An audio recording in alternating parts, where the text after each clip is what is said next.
কোথায় যাচ্ছ ননিদা? দাঁড়াও। যাচ্ছি। আমার গায়ে যে কাঁটা লেগেছে তা সাফ না করে তোমার এখান থেকে যাওয়া চলবে না ননিদা, তোমার এখান থেকে যাওয়া চলবে না। আমি তোমায় কথা দিয়েছিলাম যে দুটো লাশ এনে তোমার পায়ের তলায় রাখবো, পারলাম না, কিন্তু ধরে ফেলেছি। তোমার সঙ্গে পীড়িত মারা তো ওই যে হারামজাদি মেয়ে মানুষটা মানসী চক্রবর্তী আমাদের খ্রিস্টান মার্ডারে ইনভলভ। মানুষের নামে কিছু বললে জুতিও মুখ ছেড়ে দেবো হারামজাদা। খামোখা মাথা গরম করো না নয়দা। ওই নষ্ট মেয়ে ছেলেটা ওর ভাই জনকে এখান থেকে হাফিজ করে দিয়েছে, তারপর নিজেও এখান থেকে দরজায় তালা লাগিয়ে কেটে পড়েছে। কাবু, আমি নিজেকে অবিশ্বাস করতে পারি কিন্তু মানুষকে পারি না। ওই ভদ্রমহিলা সম্পর্কে এভাবে কথা বলবে না। যাও। ভদ্রমহিলা? ঠিক আছে, তাহলে রেখে ডেকে কথা বলার আমার কোনো দায় রইল না। শুনুন আপনারা, শুনুন সকলে। ওই স্কুটারটা ছিল অঘোর ডাক্তারের, আর ওর ছেলে পল্টু ছিল জনের সঙ্গে। ওকে আপনারা পালিয়ে যেতে দেবেন না। আমার ছেলেদের আমি আগেই ওয়াচ রাখতে পাঠিয়ে দিয়েছি। আপনারা যান বাস স্টেশন ফেরিঘাট যেখান থেকে পারেন ওকে ওকে ধরুন, ওই মেয়ে মানুষটাকে ধরুন।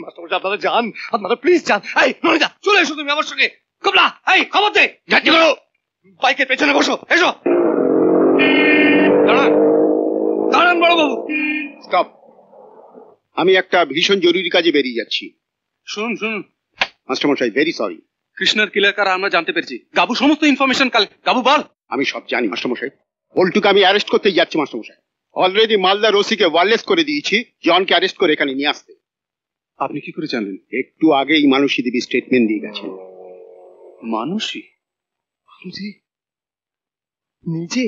হ্যাঁ। ননিদা, আমি রিয়েলি একটা ননিদা তুমি আমার এই নোংরা মুখটা লাথি মেরে থেঁতলে দাও ননিদা। না, মানুষীদের মতো গ্রেট ভদ্র মহিলা সম্পর্কে আমি নোংরা অশ্লীল কথা বলেছি। ননিদা, তুমি আমাকে ওর কাছে নিয়ে চলো ননিদা, আমি ওর পায়ে পড়ে। মানুষী কোথায়? চলে গেছেন। চলে গেছে? গাবু, তাহলে তো ফেরার পথে তোমার দলের ছেলেরাও। না ননিদা, মানবীর বেইজ্জত হতে আমি দেব না। তাহলে যে আমার নিজের মায়। ননিদা, তুমি এখানে থাকো, আমি মানুদিকে মাথায় করে নিয়ে আসছি।